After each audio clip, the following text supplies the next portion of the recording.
ఈరోజు మన నెల్లూరు జిల్లా పోలీస్ సిసిఎస్ టీం వాడు అలాగే మన కావలి సబ్ డివిజన్ పోలీస్ వాళ్ళు ఈ బైక్ దొంగతనాల ముఠాన పట్టుకోవడం జరిగింది.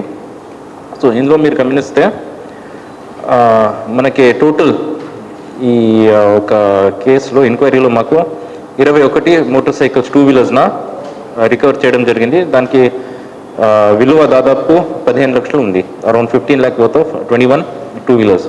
సో ముఖ్యంగా ఇందులో గమనిస్తే మన నెల్లూరు జిల్లాలో 2 అఫెన్సెస్, ప్రకాశం జిల్లా 6 అఫెన్సెస్, కర్నూలులో 7, బాపట్ల 1, చెన్నై సిటీ 2, మహారాష్ట్ర రాష్ట్రం నుంచి కూడా 3 బైక్లు దొంగతనం చేయడం జరిగింది. సో ఇందులో ముద్దాయిలు Pitla Bhanuprakash 19 years Bitragunta mandal, Gogula Gomes Bitragunta mandal, Gunjan Hanumanth 23 years Bitragunta mandal. So ఈ రికవరీ ప్లస్ ఐడెంటిఫికేషన్ చేసింది కావలి డిఎస్పీ గారికి, సిసిఎస్ డిఎస్పీ, మన అడిషనల్ ఎస్పీ క్రైమ్స్ టీం వాళ్ళకి నేను అభినందనలు తెలియజేస్తున్నాను. Thank you.